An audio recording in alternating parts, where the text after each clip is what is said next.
আজকে আমরা দেখবো অ্যাডমিশন ফি বা মান্থলি ফি কিভাবে এডিট করা যায়।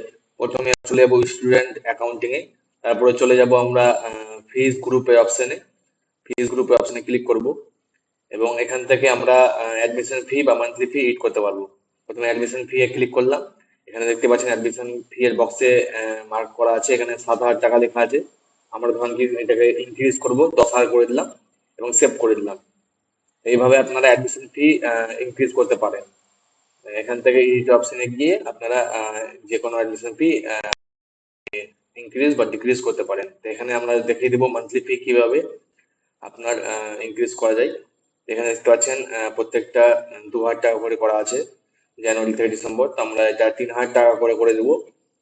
প্রত্যেকটা আমরা 3,000 করে দেবো জানুয়ারি থেকে ডিসেম্বর। দেখবেন অ্যাডমিশন বক্সটা বাদ দিয়ে প্রত্যেকটা বক্সে কিন্তু ক্লিক করা আছে। আমার শুধু মান্থলি ফিটাকেই চেঞ্জ করবো এখন। তো প্রত্যেকটাকে আমরা 3,000 টাকা করে দিলাম প্রত্যেকটা জানুয়ারি থেকে ডিসেম্বর।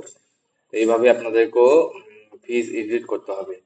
3,000 করার পর আপনারা এখানে অ্যাডমিশন যখন করতে যাবেন তখন সেইটাকে আপনারা যেটা এখন করছেন সেই হিসাবে দেখতে পাবেন।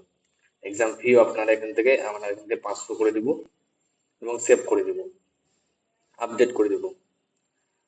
আপডেট করে দিলাম, এবার দেখতে পাচ্ছেন প্রত্যেকটা ফিজ কিন্তু ইনক্রিজ করা হয়েছে। তারপরে আমরা একটা অ্যাডমিশন গিয়ে দেখে নিব অ্যাডমিশনে দেখাচ্ছে কিনা আপনার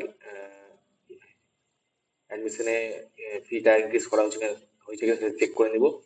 তো এখানে দেখতে পাচ্ছেন 7,000 ছিল অ্যাডমিশন ফি, 10,000 হয়ে গেছে। আর মান্থলি ফি 2,000 টাকা ছিল, 3,000 টাকা করে করা হয়েছে।